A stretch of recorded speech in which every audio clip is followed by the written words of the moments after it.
Welcome everyone. We now have our webinar, our second webinar, which is Banking 101. I have myself, Trey Thompson, here, work for the Financial Aid Office, and I also have Mario. He'll introduce himself. Hi, good afternoon. My name is Mario Arriaga. I work here at the Wells Fargo Bank at the CSUN campus located by the USU. Good afternoon, everyone. Now that we have your attention and we've introduced ourselves, we'll go ahead and jump straight into our presentation. Of course, as we stated, we want to talk about Banking 101, but what does that look like? What is, the other information that we're seeking to give you here for this presentation? So our objective is that you'll be able to learn tips on opening and maintaining a bank account, and that's a very core and important thing in our financial situation here. We'll also go over some benefits of having an account, how to really open an account, the security features, the different services banks and credit unions have, as well as how to manage your account or how to manage your finances through your account as well. Okay?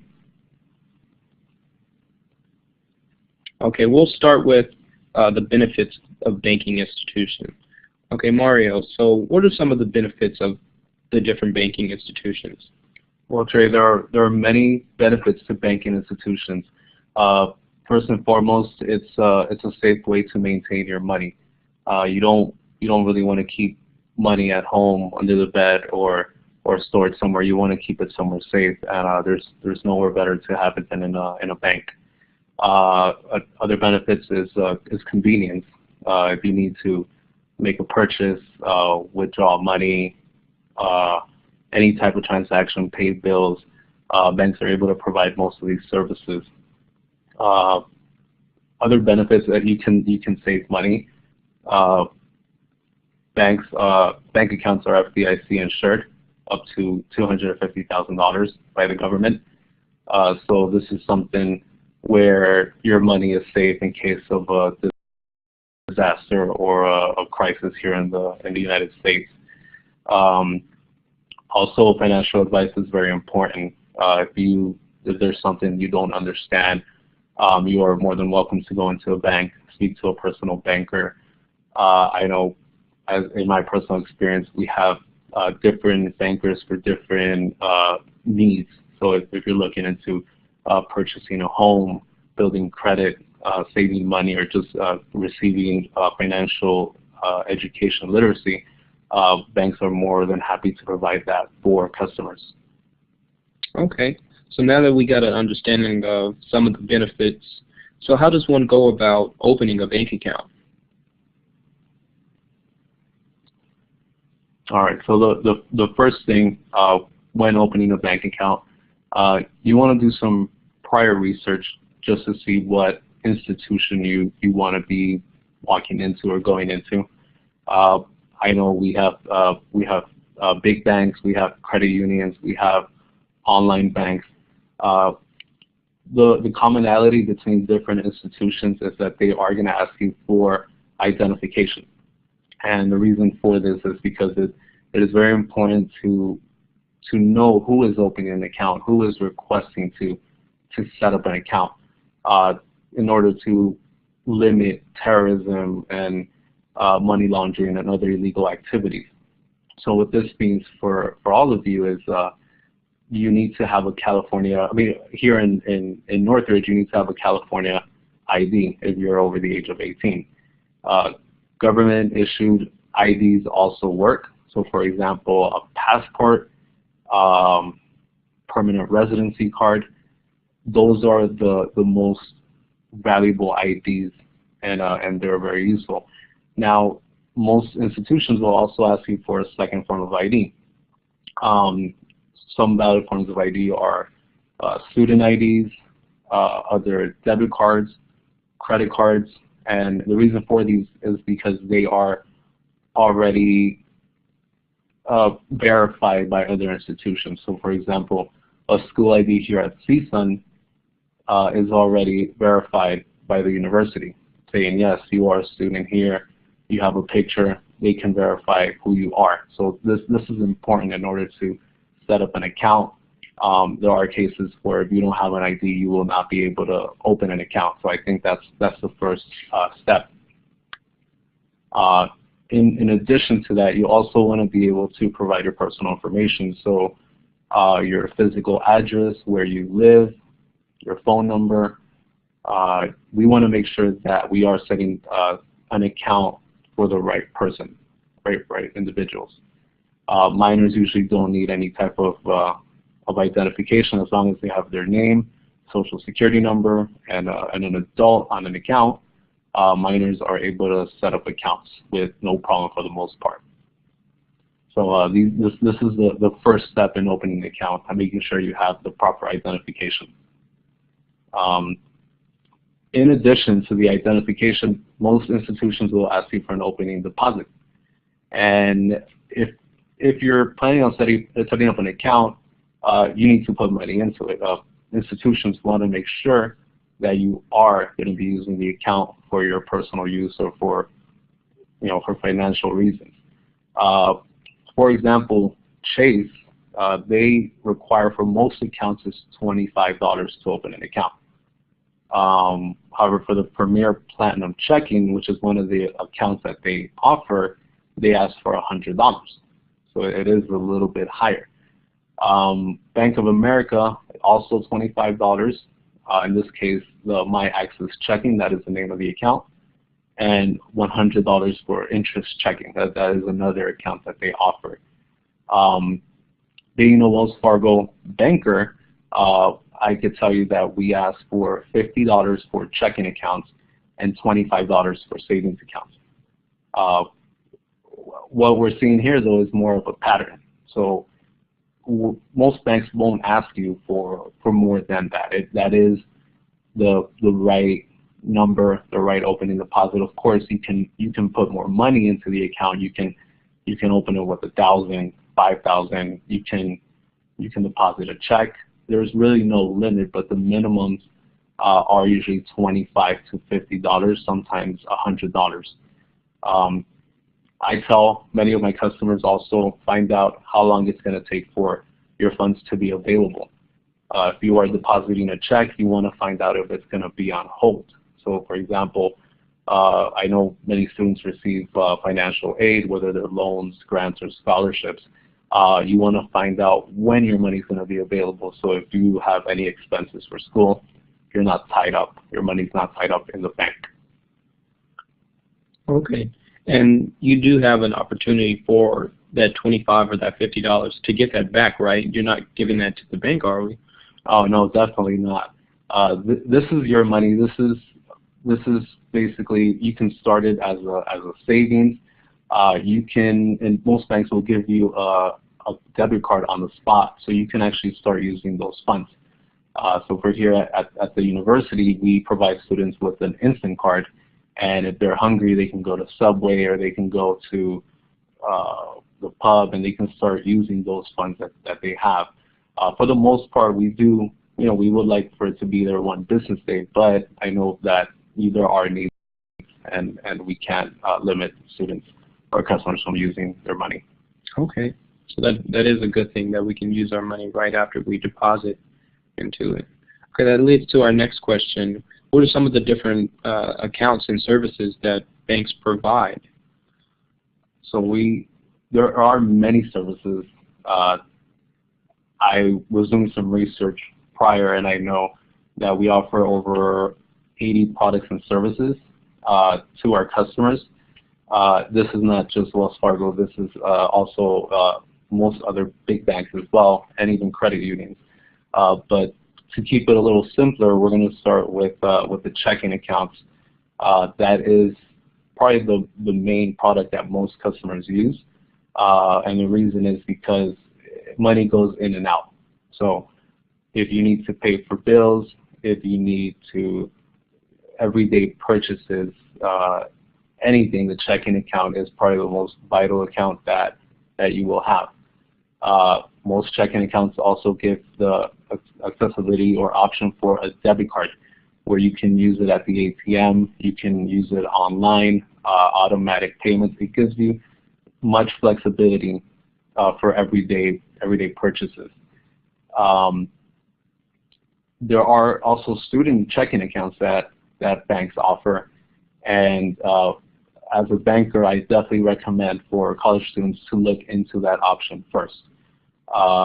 There are many types of checking accounts, and it's important to find out what checking account you're opening. But with a student account, most student accounts are either free or have a low service fee or maintenance cost. And what I mean by that is that if you have a student account, you should not be expecting to pay anything more than $5 a month. Like I said, though, most student accounts are free, and this is where I encourage all of you to take advantage of. Also, in addition to checking accounts, savings accounts are probably the next most common account product that banks offer. Savings accounts are important. They help you save. They help customers earn interest on their money. I think it's important to save, to set goals for the future. If you want to go on a vacation, if you want to buy a car, even if you want to start saving for retirement at a young age, you need to get in the habit of saving, and that's where savings accounts come in. Okay. So I see we have a question from Gregorio. It says, if I had a regular checking account and then I'm now a student, can I switch it to a student checking account? The answer to that, yes, definitely. You can, depending on the institution, you want to most likely go inside the bank, speak to a banker, let them know that you're a student, you're at school, you're enrolled at a university. I am pretty sure they will not. It is not necessary to open a new account. You can maintain your existing account and just switch it to a college account or student account status. But yes, you can keep everything the same. So if you have a direct deposit, automatic payment, it will not be affected. Okay, awesome. So what were some of the ways in which a student can not pay those fees regarding their checking account? So you said they either can be charged 0, or in some situations they can be charged $5, right? Yes. Most student accounts, let me start again. Most accounts have requirements. So most accounts will ask you to do something in order to waive the fee. With student accounts, those requirements are more lenient. They're easier to fulfill, so you don't have to pay those fees. Every institution is different, so you want to find out if there is going to be a fee on the student account. If there is, then you want to find out how you can waive that. So that's what I would recommend. Ask if there's going to be a fee. You always want to ask that so there's no surprises in the future. Okay, so we are encouraged to ask how might we waive the checking account or savings account fees if we go into a branch or a banking institution. Okay. Correct. So can you tell us a little bit more about the student loans, the private student loans? Yeah, student loans, it's a great option to pay for school-related expenses. Here at Wells Fargo, I'm using ourselves as an example. I know we offer private student loans.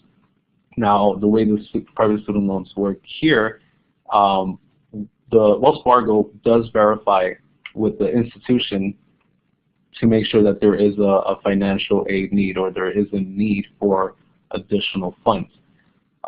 So if you are being covered by FAFSA and you have options for, let's say, a subsidized or unsubsidized loan, and you've taken those, there's a probability that you may not be eligible for a private student loan. We want to make sure, or Wells Fargo banks want to make sure that if there is a need for student loan, that it is an actual need, not for other purposes such as a car or going on a vacation. There are options for those type of loans, but student loans are more directly related to school. Okay, so with private student loans,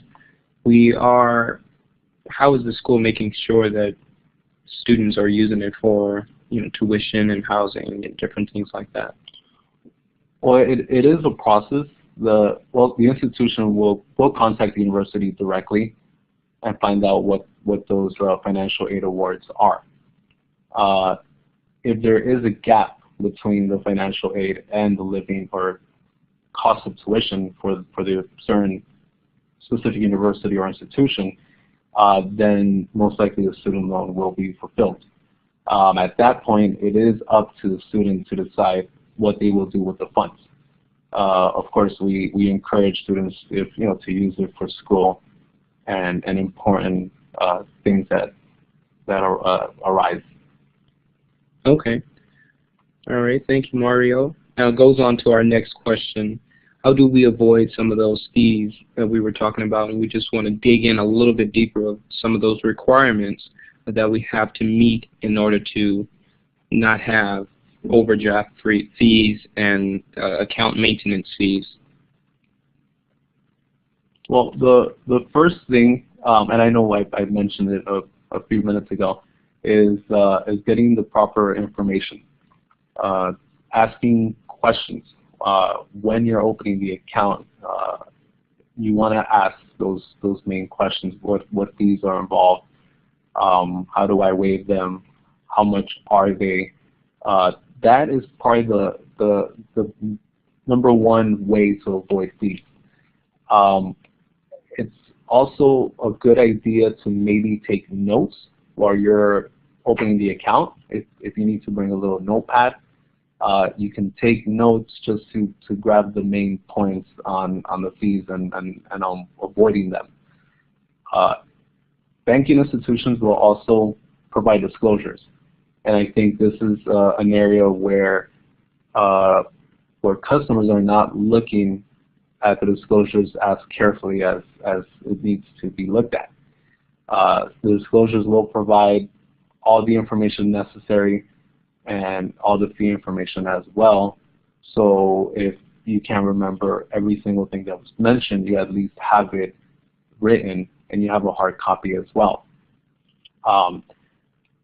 Now, some of the common fees that banks implement, and I know maybe some of you are aware of them or have seen them before, are overdrafts, return items such as a bad check, a check doesn't have enough money, it's returned, and you have to pay a fee for that, unfortunately. There's also excess activity fees. So for example, if you're transferring from a savings account, there is a limit online. This is a federal law, so this is something that I've seen happen many times before. And then of course the service fees. So that's what banks call them, service fees. It's basically the cost of having an actual account. There are tools to avoid these fees though. So as I mentioned, knowledge of account requirements is the number one way to avoid fees. Bank statements are valuable. They are very important. They are official documents, and I believe most people have them mailed to their homes. But now with the technology that we have, all the statements are available online. So I know Wells Fargo provides up to 7 years of bank statements. And with the bank statements, you can view all your history, you can view the transactions. If there's any fees, it will also summarize what is needed to avoid these fees as well. So I believe bank statements are very useful. And there's also online banking, mobile banking, and text banking. So if your account goes negative for any reason, or if you have less money in the account, you can use these tools to track your money. Okay. So some of those tools, by tracking our money, that's what we want to jump into next. So with that resource online, do we get the opportunity to set up a budget, or do we get the opportunity to, get notified if we spend over a certain amount of money? Yeah, there are tools used to kind of alert you if your account, let's say, goes under $100, or if there's a payment coming up. Most of these are conducted through text, and they're called, there's a type of alerts. I definitely encourage to maybe set those up through the online banking with the institution that you have, and the alerts are usually customizable.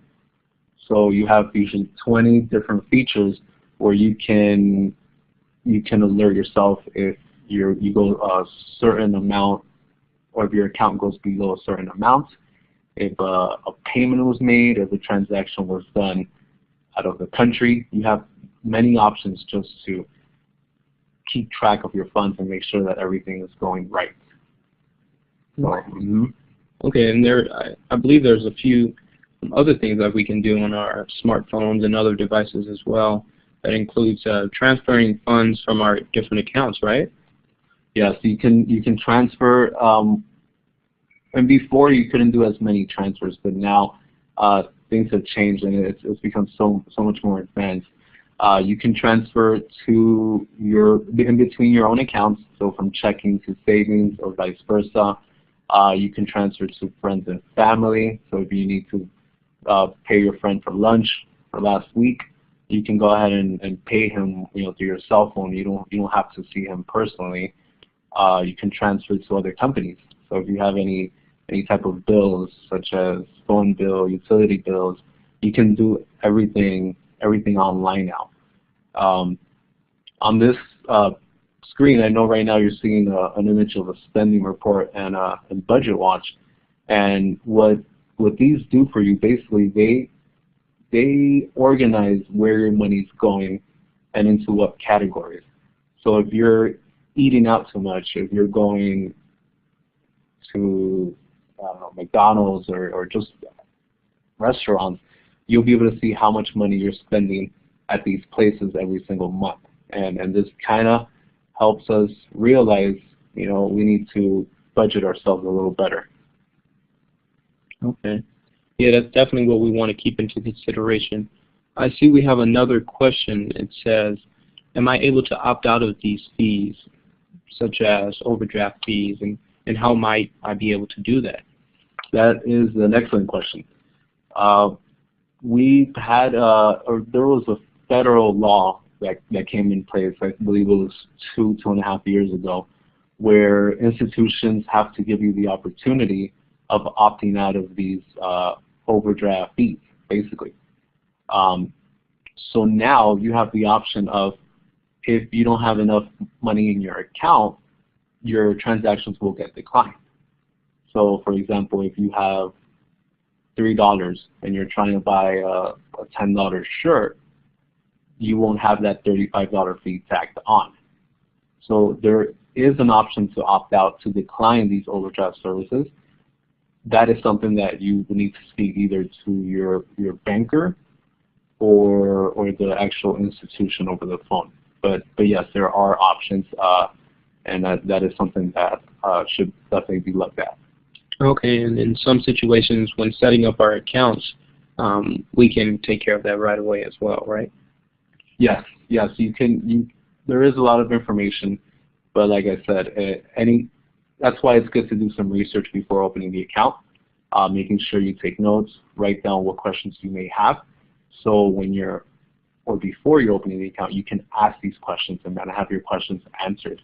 Once the services are set up, you want to use the disclosures to verify everything and make sure that there is no confusion or missing information. Okay. All right.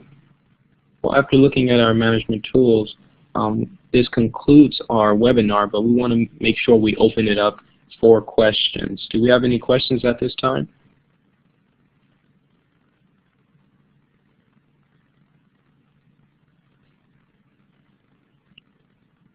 Okay. Related to anything, banking, credit, any type of questions related to institutions or saving or any problems with bank accounts? No? Okay. Well, we want to thank Mario for coming and answering our questions, and we want to thank you all all the students for participating in this webinar, and we look forward to seeing you all at our next workshop, which is the Money Pie, on October 29th at 12 p.m. And of course, there will be free pizza, so keep that in mind. And thank you very much. Have a good day. Our contact information is below.